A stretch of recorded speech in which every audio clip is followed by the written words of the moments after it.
السلام عليكم ورحمة الله تعالى وبركاته.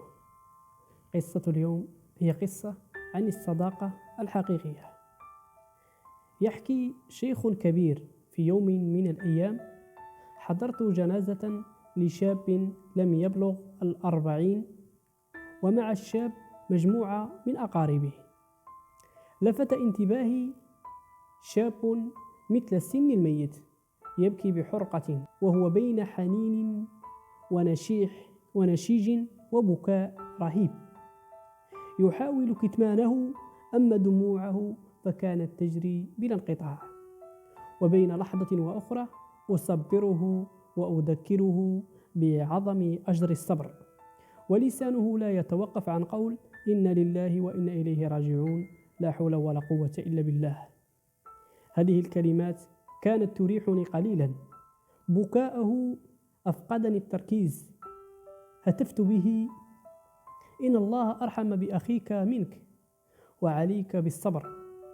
التفت تجاهي وقال: إنه ليس أخي. ألجمتني المفاجأة. مستحيل! وهذا البكاء وهذا النحيب؟ نعم، إنه ليس أخي، لكنه أغلى وأعز إلي من أخي. سكت ورحت أنظر إليه بتعجب بينما واصل حديثه. إنه صديق الطفولة، زميل الدراسة، نجلس معا في الصف وفي الساحة، نلعب سويا في الحارة، تجمعنا براءة الأطفال، مرحهم ولهوهم. كبرنا وكبرت العلاقة بيننا، أصبحنا لا نفترق إلا دقائق معدودة ثم نعود لنلتقي. تخرجنا من مرحلة الثانوي ثم الجامعة معا، التحقنا بعمل واحد، تزوجنا وسكننا في شقتين متقابلتين، رزقنا الله بالأولاد، عشنا معا، فرحنا وحزننا معا. يزيد الفرح عندما يجمعنا، وتنتهي الأحزان عندما نلتقي. اشتركنا في الطعام والشراب والسيارة، نذهب سويا ونعود سويا.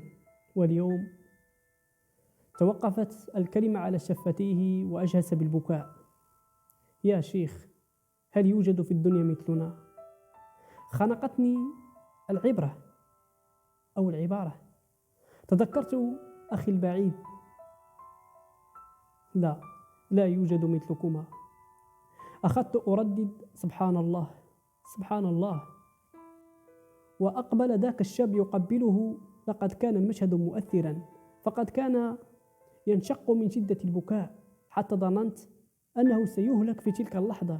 راح يقبل وجهه ورأسه ويبلله بالدموع. أمسك به الحاضرون وأخرجوه لكي نصلي عليه، وبعد الصلاة توجهنا بالجنازة إلى المقبرة.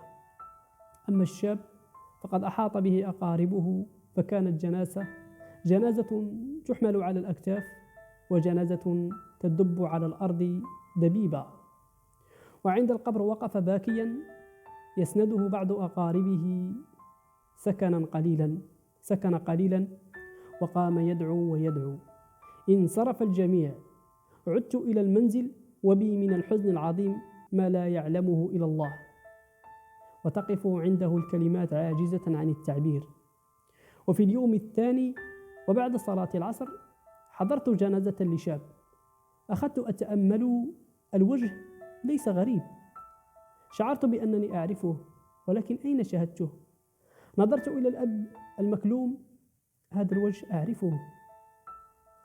تقاطر الدمع على خديه، وانطلق الصوت حزينا: يا شيخ، لقد كان بالأمس مع صديقي،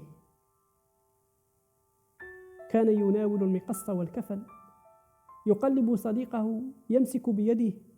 بالأمس كان يبكي على فراق صديق طفولته وشبابه، ثم انخرط في البكاء. انقعش الحجاب. تذكرت بكاءه، تذكرت نحيبه. رددت بصوت مرتفع: كيف مات؟ قال: عرضت زوجته عليه الطعام فلم يقدر على تناوله، قرر أن ينام. وعند صلاة العصر جاءت لتوقظه فوجدته وهنا سكت الأب ومسح دمعا تحدر على خديه. رحمه الله لم يتحمل الصدمة في وفاة صديقه. وأخذت أردد: إن لله وإنا إليه راجعون، اصبر واحتسب، أسأل الله أن يجمعه مع رفيقه في الجنة يوم أن ينادي الجبار عز وجل: إن المتحابين في اليوم أظلهم في ظل يوم لا ظل إلا ظلي. قمت بتغسيله وتكفينه ثم صلينا عليه. توجهنا بالجنازة إلى القبر، وهنا كانت المفاجأة. لقد وجدنا القبر المجاور لقبر صديقه فارغا. قلت في نفسي: مستحيل، منذ الأمس لم تأتي جنازة، لم يحدث هذا من قبل. أنزلناه في قبره، وضعت يدي على الجدار الذي يفصل بينهما وأنا أردد: يا لها من قصة عجيبة، اجتمع في الحياة صغارا وكبار، وجمعت القبور بينهما أمواتا.